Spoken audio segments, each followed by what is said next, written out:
Olá, saudações filosóficas, muito boa tarde a todos. Eu sou o Jefferson, este é o canal Filosofia Espírita. Hoje, dia 28 de setembro de 2024, estamos na primavera, município de Praia Grande, litoral sul do estado de São Paulo, para mais um estudo do nosso curso, que é o Espiritismo, edição da FESP, Federação Espírita do Estado de São Paulo. Estudaremos hoje a 14ª aula, parte A, esquecimento do passado, uma questão aí que é bastante levantada por aqueles que pela primeira vez se aproximam do Espiritismo, ou ainda não têm um conhecimento dos princípios fundamentais da doutrina espírita. Geralmente costumo levantar essa questão, né, porque a gente esquece o passado, qual a razão disso, né, porque eu não me lembro de quem eu fui no passado. Nós vamos tratar desse tema hoje, né, que faz parte aí do conteúdo desse curso que é o Espiritismo. Estamos na 14ª aula. Vamos até, se eu não me engano, né, deixa eu ver, confirmar direitinho, 24ª aula. Claro que nesse meio tempo teremos parte A e parte B, que vai dar mais 10 vídeos, né? Antes de iniciarmos, trouxe meu café, não pode faltar no nosso estudo. Vamos iniciar esse tema, 14ª aula, parte A, esquecimento do passado, com muita boa vontade, para nos esclarecermos aí acerca dos conteúdos espirituais. O início de uma encarnação para o homem é sempre cercado de expectativas e dúvidas. É uma nova experiência que se inicia. O ser apresenta-se como, abre aspas, um livro em branco, fecha aspas, em que deverá escrever a história de sua existência. Então, aqui nesse primeiro parágrafo, né, diz o texto, né, que a encarnação é sempre para o homem uma grande expectativa e é cercado ele de dúvidas, né, o espírito que vai reencarnar, né? Temos relatos aí nas obras literárias do Espiritismo, de espíritos que estão prestes a reencarnar, que há um certo temor, né, um medo, porque principalmente vai cair sobre eles aí o véu do esquecimento do passado, né? Tem relatos que até eles choram, né? Um diálogo relatado aí nas obras espíritas, acho que é de Emmanuel, né? Sobre espíritos aí que estão prestes a reencarnar, naquela série, nos romances mediúnicos lá do cristianismo primitivo, de Emmanuel, tem esse relato aí, né, das dificuldades que os espíritos enfrentam em torno da reencarnação, né, do esquecimento do passado. Nas próprias obras de André Luiz também se encontra esses diálogos, né? Vários personagens na série André Luiz vão expressar esse temor, né? De não darem conta da nova reencarnação, sujeita às vicissitudes, né? Lá na obra de Emmanuel, por exemplo, tem aquele do Quinto Varro, né? Que vai reencarnar e tem toda aquela conversação com o benfeitor, que ele dá um século ali para ele se entender com o filho dele e tal, e sabe que a questão é muito difícil. No próprio Renúncia, né, do Emmanuel, também tem uma conversação com Alcione, né, a respeito de, mesmo na posição que ela estava, de grande elevação espiritual, falado para ela que muitos não conseguem nem voltar para o local, né, para a estância, para a colônia espiritual que estavam sendo abrigados, né, porque sujeito às vicissitudes, esquecimento passado, influência do meio, né, o espírito às vezes pode tomar decisões erradas, né, escolhas erradas, por mais que ele tenha um adiantamento, né, isso não impede, né, de algumas escolhas muitas vezes não serem felizes. É uma nova experiência que se inicia. O ser apresenta-se como um livro em branco, né, quando ele nasce, passa pela infância, e não se lembra de nada, né? Só tem latentes aí, como a gente vai ver, algumas recordações que ficam no seu espírito, em que deverá escrever a história de sua existência nova que começa, né? Espírito imortal, tendo vivido muitas outras reencarnações, o homem é uma obra em andamento, Um livro que se encontra preenchido em boa parte de suas páginas. Por que não conseguimos lê-lo? Porque faz parte do processo reencarnatório o esquecimento do passado. Em razão dele, somos mais autênticos. Então, nós somos espíritos imortais, tivemos muitas encarnações, milhares, né? O homem, enquanto ser humano, enquanto espírito imortal, é uma obra em andamento. Um livro que se encontra preenchido em boa parte de suas páginas, mas nem em todos os capítulos, né? É sempre um capítulo novo que nós escrevemos quando reencarnamos. Mas por que não conseguimos lê-lo, né? Para o nosso próprio bem, né? Que faz parte do processo reencarnatório, né? Esse esquecimento do passado, para nos tornar mais autênticos, porque senão ficaríamos presos a lembranças negativas e positivas do passado. Isso atrapalharia a nossa evolução no momento. De fato, se hoje somos imperfeitos, no passado fomos ainda mais.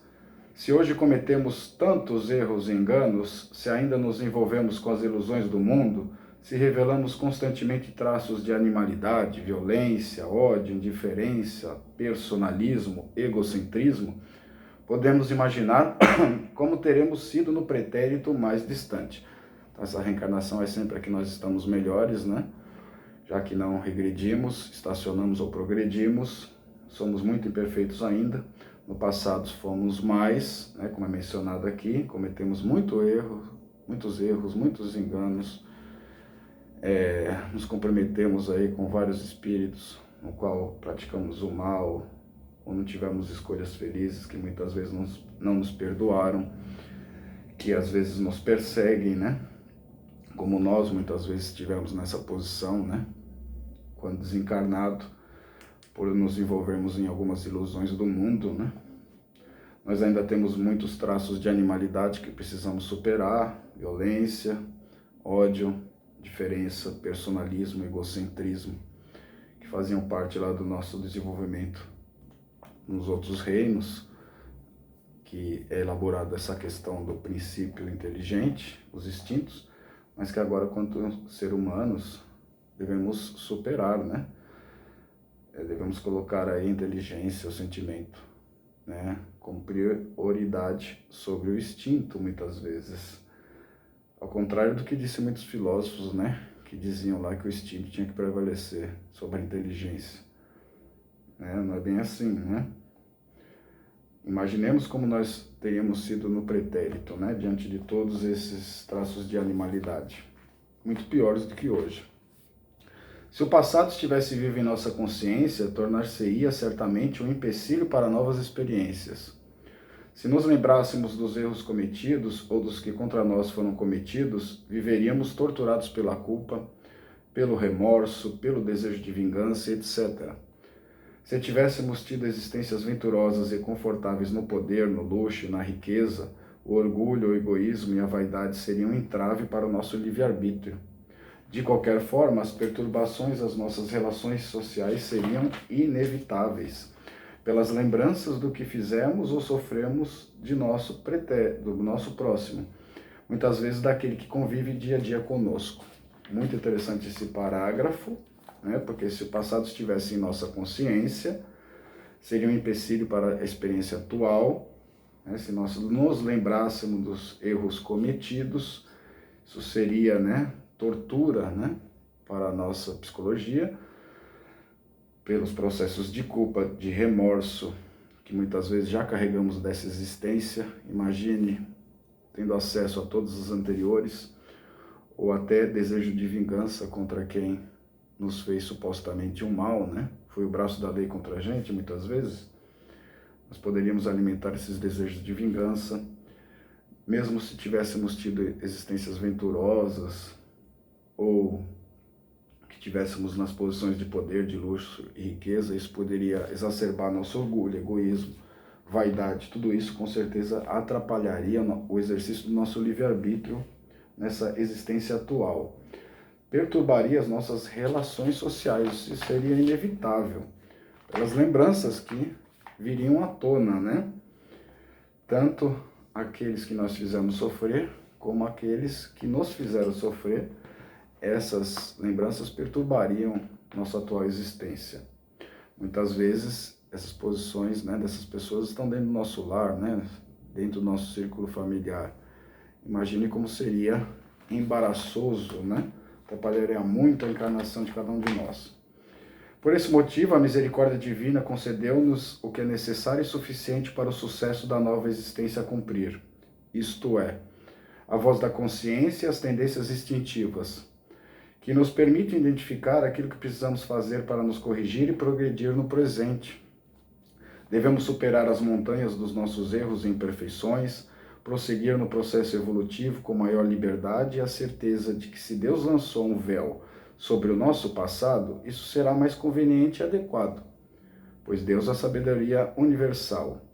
Então, a misericórdia divina nos concede o esquecimento do passado e nos dá o que é necessário e suficiente para esta existência, né? Que é a voz da consciência, onde estão as leis de Deus. Nós sabemos muito bem o que é certo e o que é errado, e as nossas tendências instintivas que nos dizem onde que nós precisamos lapidar, reparar os nossos excessos, né, de animalidade, o que precisamos corrigir para progredir no presente.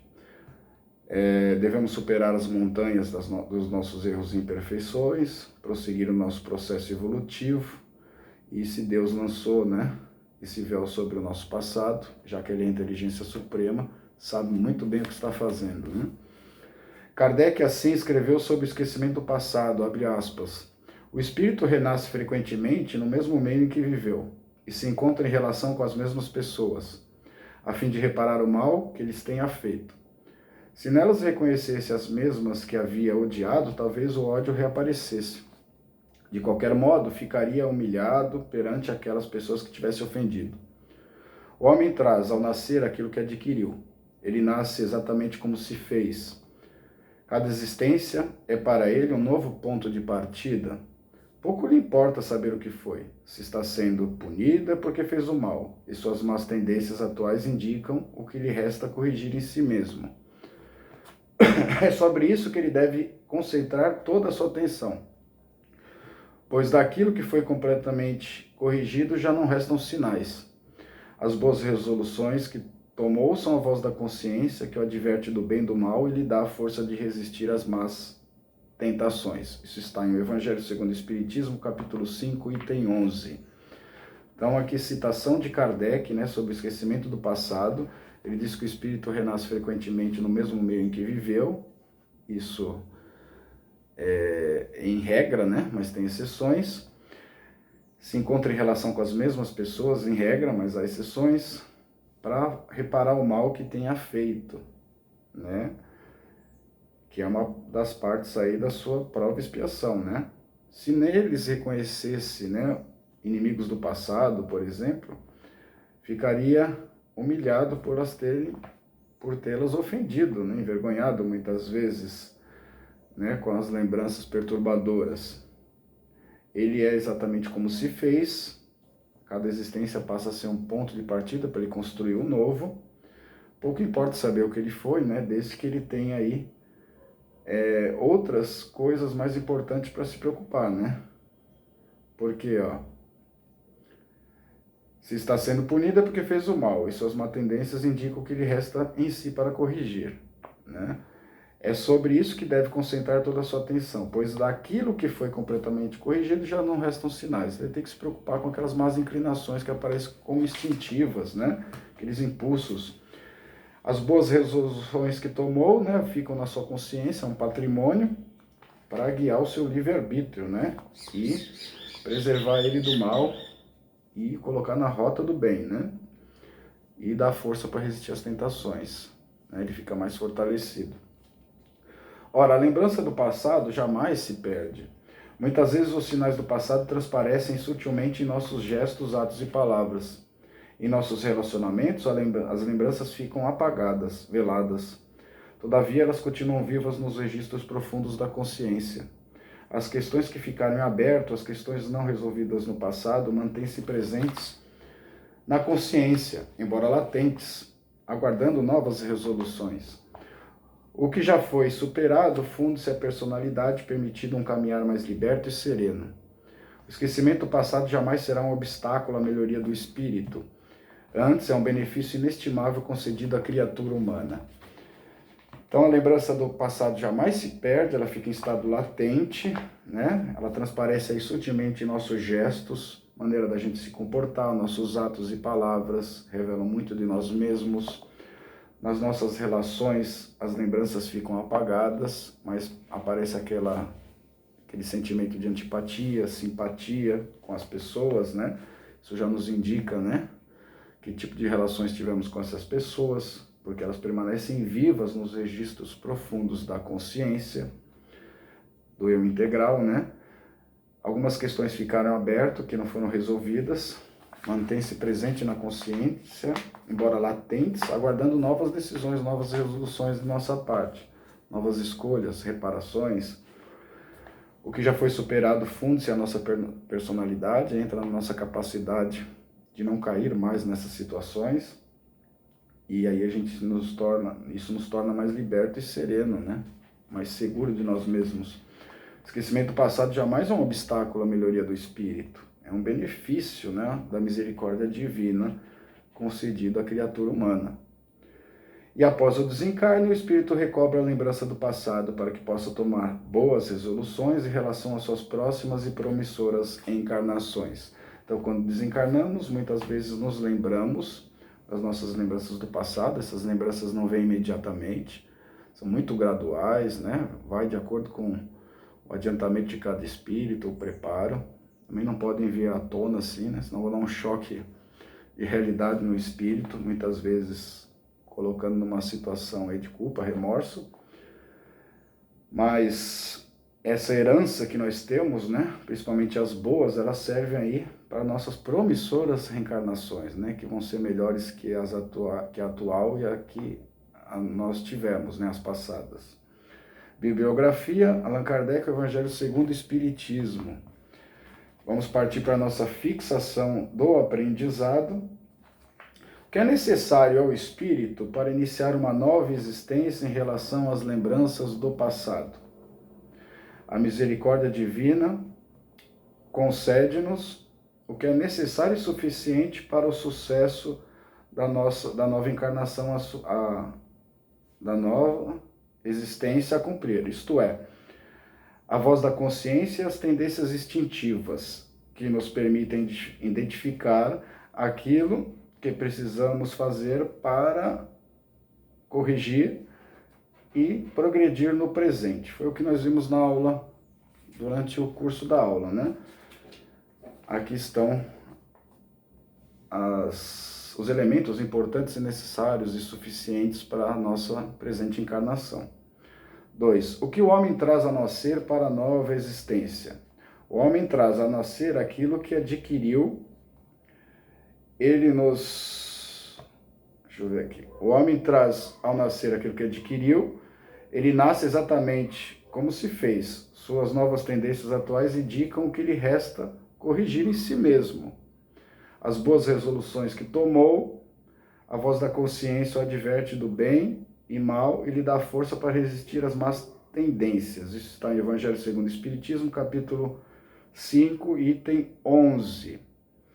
E a terceira questão, as lembranças do passado ficam perdidas completamente para o homem encarnado? Como elas se manifestam?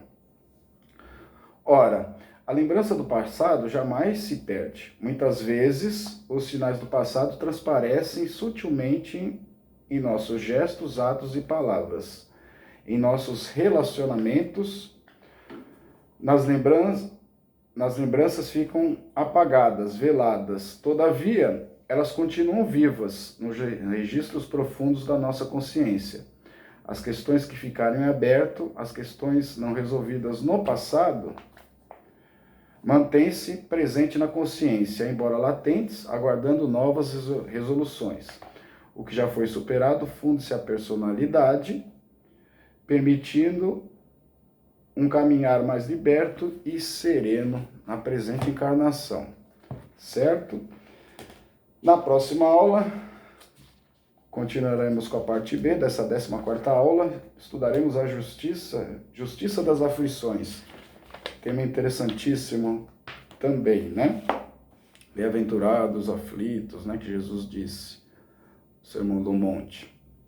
Assim sendo, Agradeço a presença de todos a mais esse estudo, curtida, compartilhada. Possam comentar, acompanhar-nos nesse estudo. Desejo a todos uma boa tarde, uma boa noite, uma boa madrugada, uma boa manhã. Que todos tenham um dia, noite, semana, mês muito abençoado e de muitas realizações. Até o nosso próximo encontro.